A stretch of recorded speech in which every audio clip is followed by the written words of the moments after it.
Okay. Hello students, welcome to online classes. I am Salan Prajapati. I am going to start class 9th Democratic Politics chapter 2nd. What is democracy? Why democracy? ये अभी हम कल के video में पढ़े थे, एक feature पढ़े थे जिसमें ये बताया गया था, उसके फीचर में ये बताया गया था कि इलेक्शन के द्वारा हम अपने रूलर का चुनाव करते हैं। मीन्स जो इलेक्टेड रूलर होगा वही हमारे लिए कानून को बना सकता है। अब हम इस वीडियो में डेमोक्रेसी के जो दूसरा फीचर होगा उसके बारे में पढ़ेंगे। तो जो दूसरा फीचर होगा based on the free and fair election. Means election तो होना चाहिए, बताया गया था कल की वीडियो में कि रूलर का चुनाव होगा, और रूलर का चुनाव कैसे होगा? By the election. लेकिन इलेक्शन किस तरह का होना चाहिए, इस बात पर आज हम लोग चर्चा करेंगे, जिसमें हम लोग दो केस स्टडी का अध्ययन करेंगे, दो कंट्री के, चाइना और मैक्सिको। तो इस आधार पर हम ये देखेंगे कि वहां पर इलेक्शन जो है फ्री और फेयर हो रहा है कि नहीं हो रहा है। सबसे पहले हम बात करेंगे चाइना की, इलेक्शन इन चाइना। देखिए, election in China, election are held after 5 year, after every 5 year in China. China में जो इलेक्शन होता है वह प्रत्येक 5 वर्ष के बाद होता है। तो सही है कि इलेक्शन जरूरी है और इलेक्शन यहाँ पर हो रहा है। और वहां की जो पार्लियामेंट है, जो चाइना की जो पार्लियामेंट है, उसका नाम है नेशनल पीपल्स कांग्रेस। क्योंकि ये पूछा जाता है कि what is the name of Chinese parliament, तो चाइनीज के पार्लियामेंट का नाम है नेशनल पीपल्स कांग्रेस। अब देखिए, is the Chinese parliament has power to appoint the president. अब देखिए, यही जो पार्लियामेंट है इसी के पास पावर होता है वहां के प्रेसिडेंट को अपॉइंट करने का। और इस चाइनीज जो पार्लियामेंट है इसमें लगभग 3000 मेंबर्स हैं। इस पार्लियामेंट में 3000 मेंबर हैं। अब देखिए, ये तो सही हो गया कि वहां पार्लियामेंट भी हो गया, वहां पर अब इलेक्शन भी हो रहा है, लेकिन इलेक्शन किस तरह से हो रहा है अब हम इसमें चर्चा करेंगे। देखिए, वहां पर क्या है, एक चाइनीज कम्युनिस्ट पार्टी है चाइना में, और किसी दूसरे व्यक्ति को, जैसे हमारे यहाँ क्या होता है कि यहाँ पर कोई पार्टी से होता है वो चुनाव लड़ सकता है या इंडिपेंडेंट भी चुनाव लड़ सकता है। लेकिन चाइना में क्या होता है, चाइना में जो व्यक्ति चुनाव लड़ना चाहता है वह पहले चाइनीज कम्युनिस्ट पार्टी से परमिशन लेगा। जब उसको परमिशन ग्रांट कर दिया जाएगा तभी वो चुनाव लड़ सकता है। देखिए, before contesting election a candidate need to approval of Chinese Communist Party. Only those who are member of the Chinese Communist Party or its allied are allowed to contest election. केवल वही व्यक्ति चुनाव लड़ सकता है जिसको चाइनीज कम्युनिस्ट पार्टी अप्रूवल करती है, या उससे जो एलाइड होगा वही जो चुनाव लड़ सकता है। अब देखिए, जब ऐसी स्थिति आती है तो इस कंडीशन में क्या होता है कि there are no any option to choose to other. में से जो दूसरे पार्टी के लोग होते हैं उनको चुनने का इनके पास कोई दूसरा रास्ता नहीं होता है, कोई विकल्प नहीं होता है इनके पास, कोई दूसरा विकल्प नहीं होता है कि एक ही पार्टी चुनाव लड़ती है। जब एक ही पार्टी चुनाव लड़ेगी तो उसी के अनुसार क्या होगा, उस देश को गवर्न किया जाएगा। अब देखिए, यहाँ पर बताया गया था कि अगर डेमोक्रेसी में, रियल डेमोक्रेसी का क्या होता है कि वहां पर एक दूसरा व्यक्ति भी चुनाव लड़ सकता है, लेकिन यहाँ पर क्या हो रहा है कि यहाँ पर केवल वही व्यक्ति चुनाव लड़ सकता है, they are approval by the Chinese Communist Party. अब बाय द वे बता दिया जाए कि यहाँ पर कोई दूसरा विकल्प नहीं है, एक ही व्यक्ति को खड़ा करते हैं चुनाव लड़ने के लिए। अब लोग केवल एक ही व्यक्ति को वोट करेंगे या एक ही पार्टी के 2 लोग खड़ा कर दिया गया। जब एक ही पार्टी के 2 लोग चुनाव लड़ रहे हैं तो कोई भी जीतेगा, वो तो पार्टी क्या ही मेंबर रहेगा।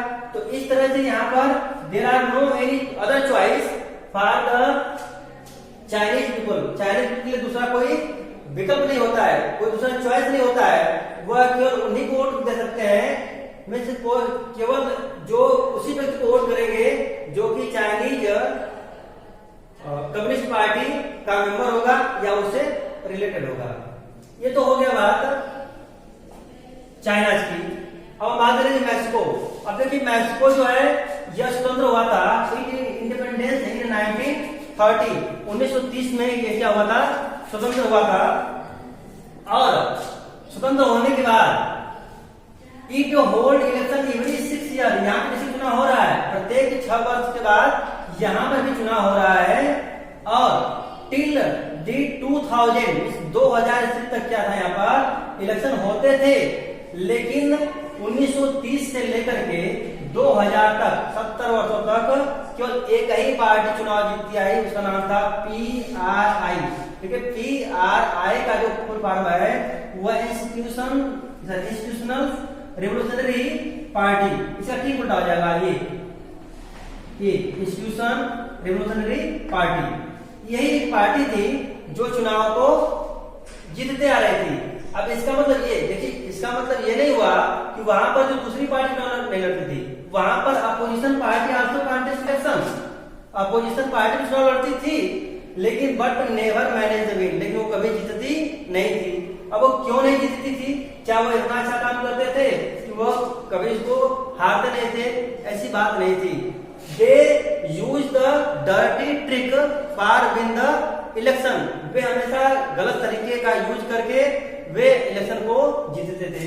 दे यूज द गवर्नमेंट मशीनरी। अब देखिए वो क्या करते थे, गवर्नमेंट की जो मशीनरीज थी उसका यूज करते थे इलेक्शन में। जैसे वो क्या करते थे कि जितने भी गवर्नमेंट एम्प्लॉयमेंट होते थे, जितने भी गवर्नमेंट एम्प्लॉयमेंट होते थे, गवर्नमेंट ऑफिसर होते थे, इनके पार्टी के मीटिंग, इनकी जो पार्टी की मीटिंग होती थी, इसको अटेंड करना काफी जरूरी होता था। इसमें बताया जाता था किसी पार्टी को जीत दिलाना है।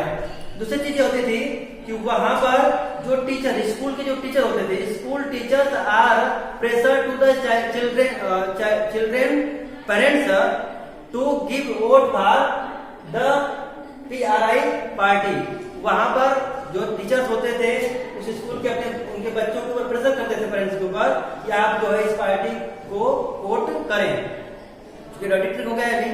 अगला क्या होता था, कभी कभी sometime polling booth shifted from one place to another, कभी कभी लास्ट टाइम में बिल्कुल चुनाव वोट पड़ने वाला होता था, उसके ठीक कुछ मिनट पहले पोलिंग बूथ को चेंज कर देते थे, उसको दूसरे जगह शिफ्ट कर देते थे। जब पोलिंग बूथ को दूसरे जगह शिफ्ट कर देते थे तब बहुत ऐसे लोग थे जो कि वोट भी नहीं दे पाते थे। तो ये डर्टी ट्रिक यूज करके जो PRI पार्टी थी वह कंटिन्यूअस चुनाव जीतती गई। अब देखिए, अब इससे हमें क्या इसका क्या रिजल्ट आता है। अब हम बताए थे कि वास्तव में जो दूसरा हमारा फीचर होना चाहिए, a democracy must be based on A free and fair election. देखिए यहाँ भी फ्री नहीं है और यहाँ भी फेयर नहीं है, दोनों जगह दोनों बात है कि फ्री और फेयर मैनर में चुनाव नहीं हो रहा है। तो डेमोक्रेसी में जरूरी है कि फ्री और फेयर मैनर में इलेक्शन हो, जहां पर जो करंटली गवर्नमेंट हो उसको भी हारने का चांस हो। वैसे ऐसा नहीं कि एक पार्टी जीत रही है तो कंटिन्यू जीतती जाए, नहीं, वह वही पार्टी हार सके। इस तरह के गवर्नमेंट को हम लोग डेमोक्रेसी कह सकते हैं। हम भारत की बात कर लें तो भारत में कोई भी पार्टी ऐसी नहीं है कि जो 1, 2, 3 या 4 बार लगातार जीतती हो, वो 4 के बाद अगली बार क्या करती, हार जाती है। कितना अच्छा काम कर ले, इसी को कहते हैं डेमोक्रेसी। कि डेमोक्रेसी में हारने या लूज होने का भी जो प्रोसेस है वह होता है। तो इस प्रकार हम कह सकते हैं कि लोकतंत्र के लिए चुनाव कराना पर्याप्त नहीं होता है, बल्कि उसमें अधिक से अधिक हम लोग राजनीतिक विकल्पों को भी देना जरूरी होता है, जिसमें निष्पक्ष और भयमुक्त होकर के चुनाव कराया जा सके और जो करंटली गवर्नमेंट होती है उसको भी जीतने या हारने का चांस मिलता रहे। ये इस तरह से हमारा जो ये दूसरा फीचर हो गया। अब हम लोग कल तीसरे फीचर के बारे में पढ़ेंगे।